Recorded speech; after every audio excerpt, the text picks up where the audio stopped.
Los ciclos económicos y su comportamiento, el auge productivo, generalmente se alcanza cuando la economía alcanza un pico de crecimiento económico en un periodo de tiempo, de años, y que en efecto va acompañado por lo general con una suerte de bonanza climatológica. Hay más inversiones nacionales, hay más ventas, mayor competitividad.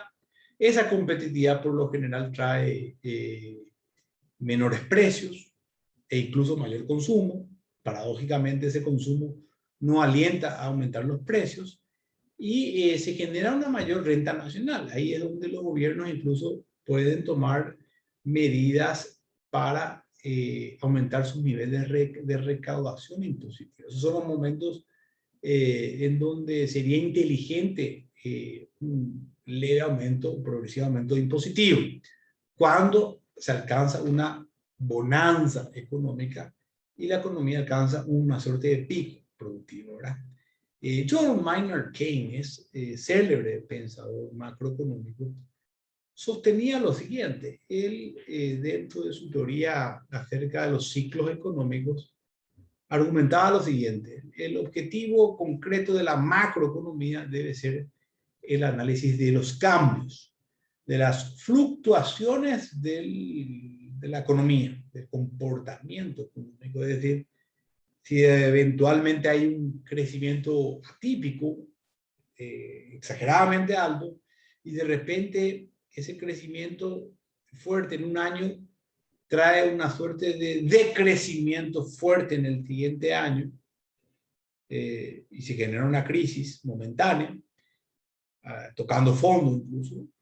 Luego en los siguientes años vuelve a crecer la economía y así, si eso se llega a sostener a nivel de los años, esto lo que genera es una suerte de descrédito entre los agentes de la actividad económica. Es decir, fundamentalmente los inversores, tanto nacionales como extranjeros, dejarán de querer invertir en el país. Al contrario, ven como inestable, inseguro, y generalmente van a inversiones más bien especulativas o directamente a países vecinos.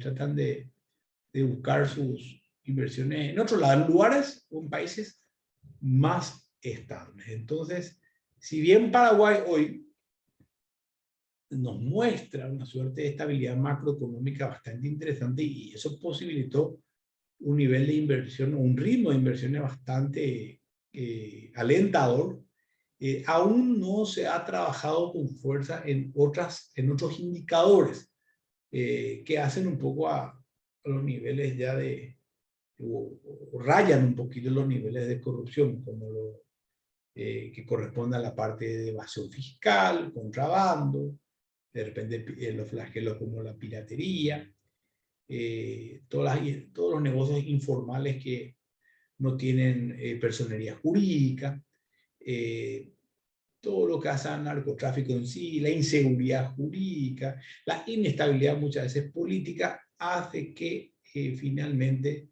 se vean desalentados los agentes económicos y eso es cierto, perjudica el normal desarrollo económico. Entonces Keynes dejaba este concepto en 1936 en su obra Teoría General del Empleo, Interés y Dinero, que uno de los objetivos que debe perseguir cualquier economía es la búsqueda de la estabilidad. La estabilidad como eje central de todas las variables macroeconómicas. Ojo, si de repente un país crece abruptamente, vamos a poner que crecimos más que el Brasil, más que la Argentina, más que el Uruguay, somos la niña bonita aparentemente de Sudamérica, pero el año siguiente decrecimos y los otros mantuvieron su mismo nivel. Vamos a tirar cifras. Paraguay creció en un 6%, después al siguiente año -1%, al siguiente año -4%, al siguiente año más 8, al siguiente año más 12, al siguiente año menos 5. Se genera una suerte de olada, ¿verdad?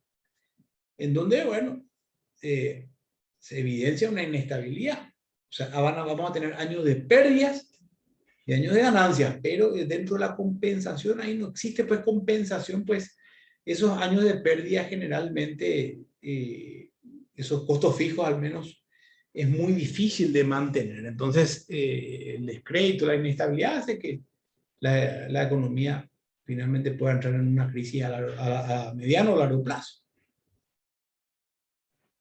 Sin embargo, vamos a suponer que el Uruguay creció 2%, al año siguiente 2,5%, al año siguiente 1,5%, al año siguiente 2,2%, al año siguiente 3,1%. Se mantiene casi como una suerte de horizontalidad y un poquito para arriba. Eso significa estabilidad. Entonces, se vuelve más atractivo invertir en Uruguay, por más que quizás tenga tasas impositivas más elevadas, pero yo puedo hacer una previsión financiera a mediano o largo plazo. Mi fábrica, yo soy inversor canadiense y estoy asociado con algunos chinos. Tenemos más de 50 millones de dólares que estamos buscando un país de Sudamérica. Yo entre Paraguay y Uruguay le voy a elegir a Uruguay por su estabilidad macroeconómica, con seguridad.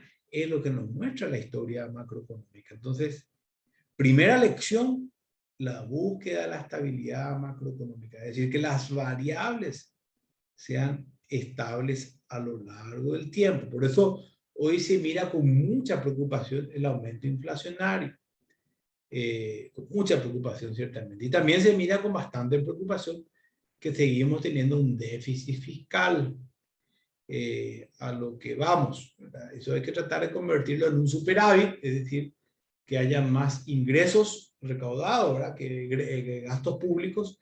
Hay que atacar un poco por el lado de los gastos públicos innecesarios. Hay que cuidar la deuda externa, pues se generan intereses a pagar, eso genera más gasto público.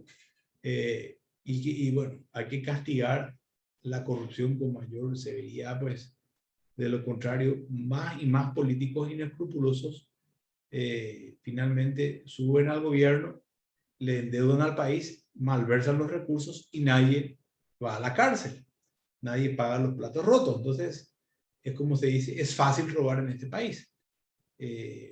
Con impunidad es fácil, ¿verdad? Entonces, y hay que entender, la sociedad debe entender las consecuencias de este tipo de endeudamiento que nos genera déficit fiscal, más endeudamiento, menos posibilidad de obtener recursos, de poder construir hospitales, escuelas, de poder sostener la estabilidad macroeconómica. Hoy el gobierno está con pocas posibilidades realmente de tomar intervención en el modelo económico, pues el nivel de endeudamiento se eleva.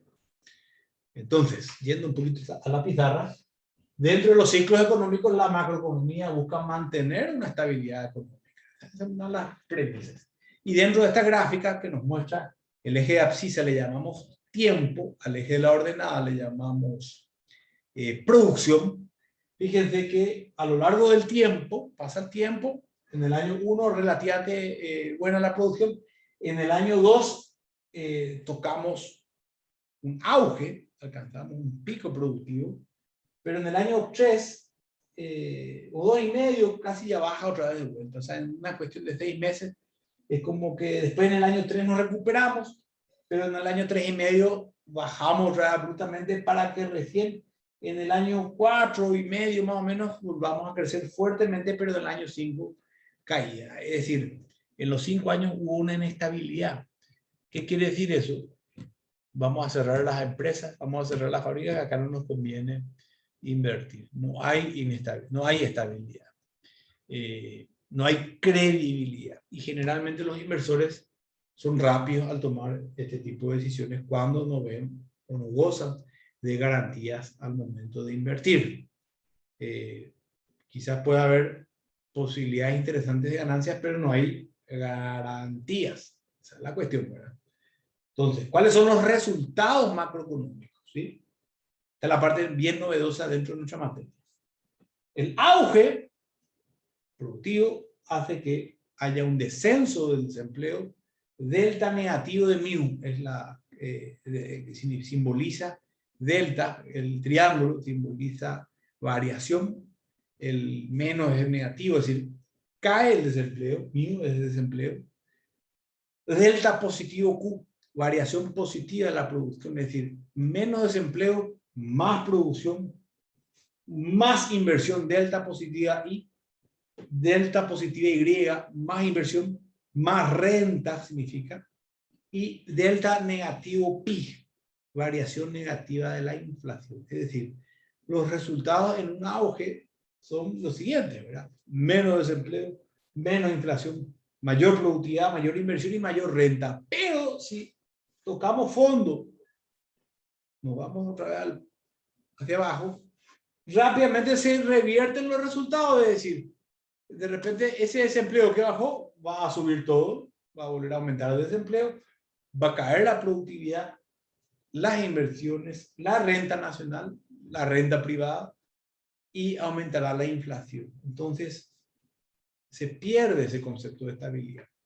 Dionisio Borda fue uno de los grandes economistas que tuvo el Paraguay, que explicaba un poco acerca de la importancia de mantener las variables macroeconómicas en un nivel de horizontabilidad. ¿Sí? Es decir, mantener la estabilidad macroeconómica buscando entonces una mayor perspectiva de inversión a futuro. Y me gustaría cerrar un poquito con esta presentación aquí, compartiendo rápidamente pantalla, para mencionar un poco quiénes eran los pensadores que defendían este tipo de modelos macroeconómicos.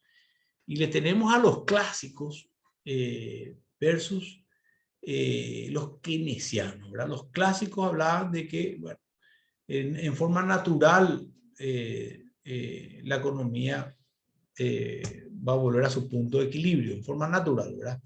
Entre ellos Edward Prescott y los modelos que él va desarrollando se los conoce como ciclos económicos reales. Suponen que la producción se encuentra en un nivel natural, las fluctuaciones son parte de la misma naturaleza de producción, es decir, es normal nomás luego que suba, baja, que haya variabilidad, que no deja de tener razón Prescott, ¿verdad? Pero la crítica hacia este modelo es que el Estado necesita ayudar muchas veces o tomar intervención para evitar grandes perjuicios, porque a veces puede ser natural que decrezca la producción, pero eso genera un nivel de inestabilidad económica y de desempleo elevado. La gente necesita comer, la gente necesita estudiar, la gente necesita vestirse, cubrir sus necesidades básicas. Entonces, finalmente recibe la crítica correspondiente, ¿verdad? En cambio, los keynesianos, ¿qué decían frente al modelo de ciclos económicos?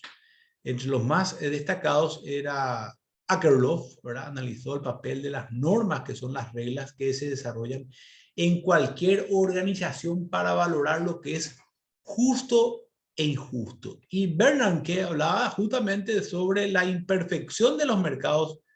Su tesis fue sobre los mercados crediticios. Entonces, es allí donde el rol del Estado tiene que ser activo, es decir, de repente las tasas de interés están muy por las nubes, muy usurarias y el mercado da para la especulación. O sea, puede haber mucha competencia, pero todos los bancos, financieras, casas de créditos, todos fijan tasas altas.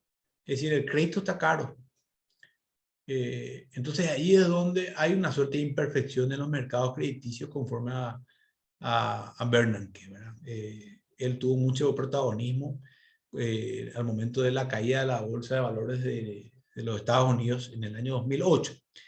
Y Mankiw hablaba acerca de las rigideces nominales del mercado, es decir, muchas veces la economía se torna rígida y constante a mediano y largo plazo Y hay veces que por eso el gobierno debe de repente estimular la producción, de repente tomar intervención y colocar, por ejemplo, una tasa mínima, una tasa máxima, pero dentro de un análisis económico propiamente hablando, ¿verdad?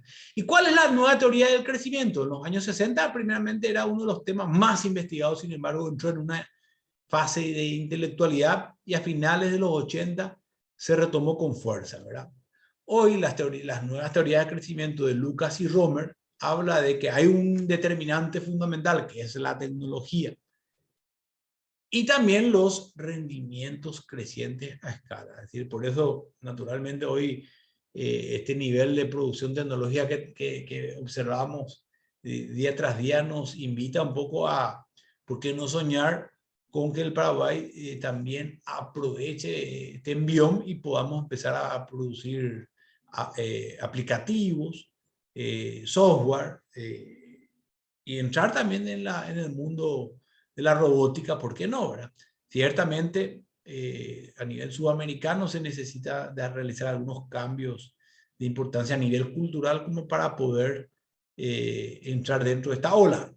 Pues eso es lo que un poco determina el nivel de crecimiento según estos pensadores. Es decir, la tecnología y esos rendimientos crecientes a escala son fundamentales a la hora de hablar de crecimiento económico, según estos pensadores, ¿verdad? Ciertamente habían los críticos como Adjung y Romer, de que hay también una destrucción creativa dentro de este proceso. Hoy por hoy muchas veces se prefiere, y esa tiene una explicación muy lógica, se prefiere la productividad antes que la creatividad. Es decir, nosotros podemos tener ideas geniales, pero no rentabilizables. Entonces, a partir de allí, también hay una suerte de limitación, ¿verdad? Hoy las investigaciones actuales nos lleva a un nuevo enfoque clásico, el nuevo enfoque keynesiano y la nueva teoría de crecimiento que hoy pugnan un poquito por,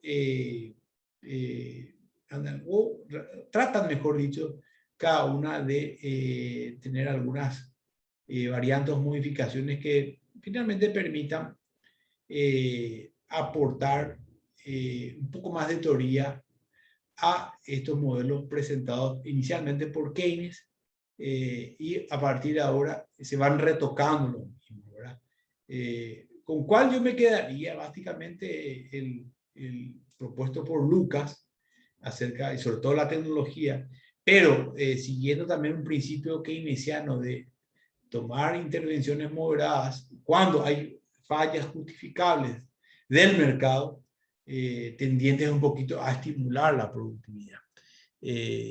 Cuestiones que salen un poco del ámbito económico, a veces interfieren, como ser la excesiva a veces ambición de los actores económicos y políticos. Muchas veces los objetivos de la política gubernamental no son los mismos que lo que proponen los pensadores económicos. Entonces, es allí donde quizás la principal crítica al modelo keynesiano se puede dar. Hoy por hoy, varios pensadores critican al keynesianismo más por las muy malas decisiones que toman nuestros políticos categóricos. Sosteniendo entonces que se prefiere un modelo clásico, que no se tomen intervenciones antes que se tomen muy malas las determinaciones. Y no deja también de tener cierta razón, ¿verdad? O sea, estos son modelos perfeccionales, no existe una, como se dice, una ley exacta de cumplimiento en la economía, sino son todas y cada una de ellas leyes más bien de probabilidad.